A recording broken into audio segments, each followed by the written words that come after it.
451!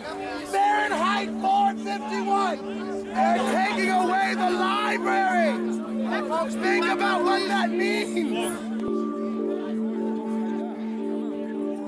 What happened last night is the police came in and cleared out Zuccotti Park, and in the process, they took our library and threw it in the garbage. They gave people 20 minutes to get everything, and it wasn't enough time to get all the books out. It was heartbreaking to see everyone's library and everything confiscated and just thrown into the sanitation truck.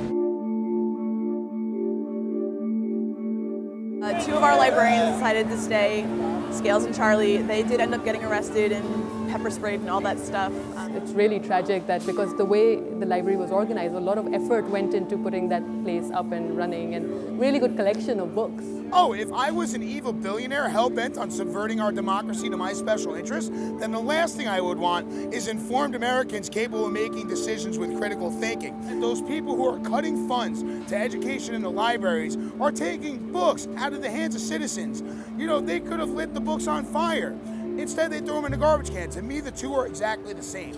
So the reality is they can take our library and tear it down, but they can't physically take away our ideas. Our ideas are what drive us, are what binds us. It's what keeps us going forward.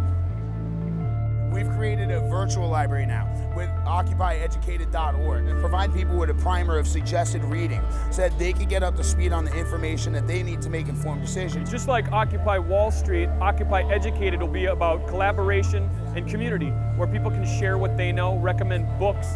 They need to know how the 1% is a real problem for not just the US, but for people all over the world. And not just for humans, but for the environment. You'll also learn about the forces at play behind the 2008 financial crisis, corporations and our government, and how there is a dangerous degree of collusion going on between the two. You'll also learn about our food system and how the food that we are producing is making people sick and contributing to the very high cost of healthcare. The very real limits that exist to the growth that we've been experiencing. We're reaching peak oil, peak water, peak soil. We're reaching critical levels on all these non-renewable resources. We're slaves to debt in our system, and you'll learn all about that. Find the books on that list, suggest books for that list, and let's get everybody informed so that we can actually have this conversation about the future of our country. And why we need to, continue this movement to grow and change the world. Go to OccupyEducated.org. Go to OccupyEducated.org. Go to OccupyEducated.org. Just get out there and educate yourselves or continue to live this slave life.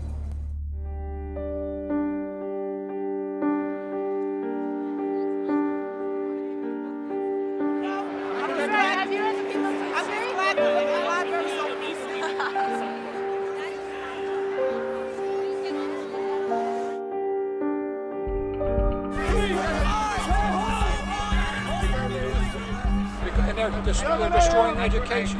They're destroying everything for people to be able to go up, because that's going to take away some money from the 1%, and they don't want to lose $1 of their billions. No, this is the one that they were going to take away, but it fell off the car and I grabbed it.